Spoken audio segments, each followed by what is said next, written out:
Et de son côté, le ministre du Pétrole, du Gaz et des Hydrocarbures était récemment face à la presse nationale et internationale. Les différents projets entamés dans le domaine des hydrocarbures depuis qu'il est à la tête de ces ministères étaient au centre des échanges. Gabriel Guillain-Lemami. Les projets relatifs au mécanisme de relance du secteur pétrolier axés sur la croissance économique et la création d'emplois au centre de cette communication du ministre du Pétrole avec les journalistes.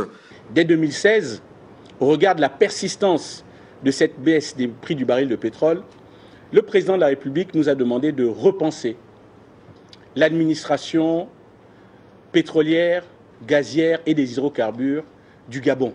Pascal Ouani Ambouroué a au cours des échanges présenté un plan de redéploiement stratégique 2017-2022. Il s'agit entre autres de la validation du code des hydrocarbures et de la structuration des produits pétroliers.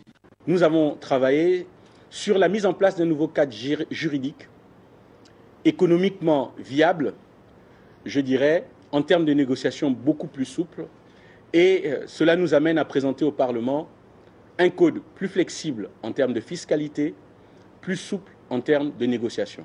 La communication sur les précisions de l'incident dans un puits de pétrole de Morel & Prom n'était pas en marge de ce rendez-vous avec la presse. Il n'y a aucune perte en termes d'huile, comme nous l'avions souligné dans notre dernier point de presse.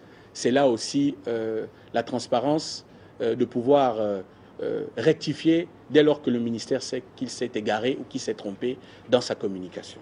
Le ministre du Pétrole a par ailleurs rappelé aux hommes des médias que le Gabon a toujours maintenu les prix de carburant à la pompe à un niveau relativement bas, du fait de l'engagement de l'État à subventionner ses produits pétroliers.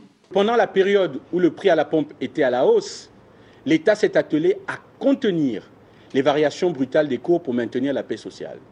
C'est-à-dire que jusqu'à maintenant, l'État a toujours subventionné le prix des liquides blancs. La subvention de l'État a permis d'offrir jusqu'à ce jour des liquides blancs de qualité, en dépit de la conjoncture économique que connaît le pays.